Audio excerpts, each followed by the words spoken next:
Good morning, afternoon and or evening, my sexy compatriots. This is Minty Coffee, the cup of coffee you all know and love, and I am sorry for having a very long hiatus. School and everything has been so busy, but you know what, we are going to be back, and we are going to be bringing you some more innovative payday builds. Probably not innovative, but you never know. So, the build I'm bringing you today is one I call the Vampiric Techie. Now, I shall explain. What is going to be the meat of this build? Well, as you can see, our perk deck is grinder, so we're going to be using some kind of lifesteal, and our equipment is going to be sentry guns and ammo bags. Why is that? Well, the point of this build is to be using sentry guns, specifically suppressed sentry guns, so that they don't actually cause a distraction, but you don't want your sentry to be taking the fire, to get that lifesteal effect from grinder for you, without you having to actually put in that damage. So essentially you can be hiding behind cover and your sentries will be getting your health back for you. And this actually sounds a lot better in practice than it might. Now let's go over our skills. So we have got nothing in Mastermind, nothing in Ghost, and nothing in Fugitive. Extra points can go wherever you want, of course, but the meat of this build is going to be aced everything in Engineer. Of course, because we want our sentries to be, well, we want to have as many of those little buggers as possible, and we want them to be as great as possible. We are going to go up the entire left side of Ammo Specialist to get fully loaded, so that you don't have to keep using your allies' ammo bags to keep putting your sentries down. You could just do that yourself. Also, so that you can bring your own ammo bag as a secondary in the event that you need to get some ammo in a quick pinch. And Shotgunner, just for an extra bit of DPS for your own right. Though if you want to change Shotgunner to something else like Silent Killer, if you would rather not use shotguns, that's completely up to you. I just prefer using shotguns because that's my preferred primary. As for my primary shotgun, my most favourite is, ammo-wise, the Jocelyn. Because with the luxurious ammo pouch and fully loaded, it brings me up to a total ammo of 42, which is higher than I believe that's higher than what the Mosconi can accomplish because of the ammo pouch stock. And because of that, generally, I like using the over-under a lot more. Also because with far away, it has such an amazing range. As for my barrel, sawed-off barrel if you want to, I don't know, have it just for the cosmetic appeal or have a higher spread or whatever. I like it mainly because I like a big shotgun, like a very big Western shotgun. I'm going to go ahead and put my team boost on it, because why not? As for ammunition, again, that's really up to you. I wouldn't use AP Slug because, from my own experience, that doesn't work very well. Thank you, Wolfkeen, for pointing that out to me. HE round, I wouldn't really recommend on a two-shotter, but you can try that if you want. Buckshot is pretty standard. Flechette if you really want to be a long-range hassler. But the Dragon Breath rounds are what really shines today, ladies and gentlemen, because after recent buffs, the Dragon Breath round have become really, really damn good. They burn through shields and body armor, which instantly makes the AP Slug obsolete. And in general, while they'll do less direct damage than, say, the Buckshot, the damage over time that they will do are just so deadly. And it just adds to the lifesteal you're going to be getting from grind out, which is very nice. Secondary, again, is up to you.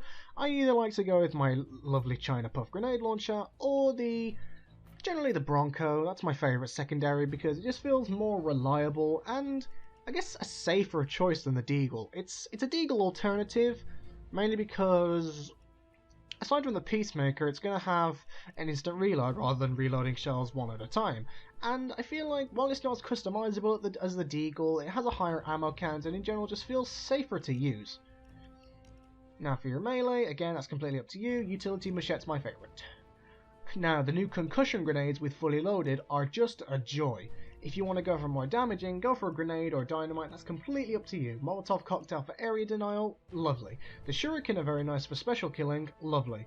But the concussion grenade, I feel, are some of the best for area control, crowd control, which is what my builds generally like to favour, as you might notice. So in general, that is the meat of what the Vampiric Techie is going to be all about. Keeping your sentries in very strategic positions so that they don't draw attention, but they are going to be getting lifesteal for you so that you can exploit Grinder to get health back when you don't even have to be doing the damage yourself. How is it going to fare in game? Well, considering I really do not like 1-down difficulty right now, and Mayhem is a bit of a mess right now, we're going to go back to the good old Death Wish meta. See you there! Now, it's important to realise both the strengths and limitations of this build. This build is very... I believe the best word to use for this build is defensive. You're not going to be running into the midst of the battle, crushing shit left and right, one-hitting dozers and all that with this build. No, this build is very very defensive based. Heists like White Xmas, heists like First World Bank, generally Hector heists, you know, defensive heists, one where you gotta hunker down for a while. Those are the heists where this build is gonna best shine. And the whole point of this build is to essentially exploit the lifesteal of Grinder with damage of sentries to be able to lifesteal without you having to even do the damage by yourself. And as you can see on my health bar, I'm not even doing damage to enemies with my weapons, and yet I am leeching back health. It's actually really effective. I never even thought that sentries could use Grinder, but when I did, I just had the idea and I could not resist. So the key thing is suppressed sentry guns. These are the ones that are going to be doing the more damage because they won't actually direct enemy fire as much as normal loud sentry guns. They're more for killing the enemies and putting out the damage because you don't want your sentries to be taking the fire. You don't want to lose those sentries. Having more than one sentry down is preferable, but I would say you always want to keep at least one on hand for tricky situations, like if you need to get someone up in a pinch, that kind of thing. And I would say that bringing an ammo bag as a secondary is also pretty important, because in general, you're going to want to be keeping your ammo reserve pretty up. Now, to best understand how to utilize these sentries effectively, it's best to understand how they work. Sentries they sort of have a turn and spin speed, like they're not instantly going to snap onto a cop. They have to take a bit of time to actually lock onto a cop before they can start firing at them. So keeping them in a tight corner where they don't have to do much turning at all is going to be the best spot for a sentry. Tight corners, under gaps, that kind of thing. Places where your sentry is going to be protected and not immediately in the line of the entire enemy fire. Otherwise, you're going to just have loads of cops firing on it at once and the poor thing's going to die.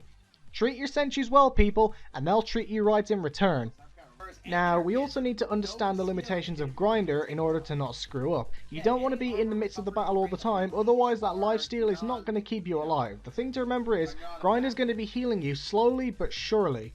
Sort of at I'd say a slow to medium rate of healing. You're not going to be healing at the pace of a turtle, but you're not going to be healing at the pace of Anarchist to recovering your armor, but you're not going to get it all the way back instantly like Ex-President would give you. No, Grinder is kind of, it's sort of a high risk, high reward because, well, there's the high risk of putting sentries in dangerous positions, really, and there's the high risk of having to really take that health damage to start getting any of the benefit back, because it does allow you to be a bit more dangerous than a typical defensive engineer build, because you will be getting the lifesteal back, but you still can't be a Johnny Rambo. You can't be someone who's going to be utilizing dodge, because at the end of the day, this is still an armor build. There's no dodge involved. If you go with the two-piece suit, you might try a bit of a armor hybrid, but considering you're probably not going to get under 25 concealment, at least with the weapons you need to be strong enough,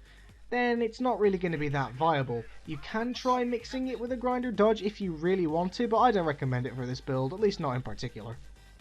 Well, I'm afraid that's all I have time for this time, my sexy compatriots. This has been Minty Coffee, your favourite cup of hot coffee that you all know and love, and I will see you next time, my sexy compatriots, because I love calling you my sexy compatriots. See you next time, sexy compatriots. Bye!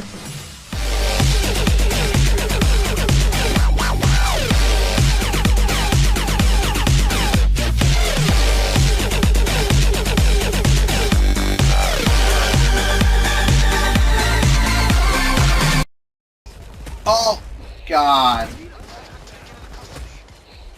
I don't know what the fuck just happened, but I don't really care. I'ma get the fuck up out of here. Fuck this shit, I'm out.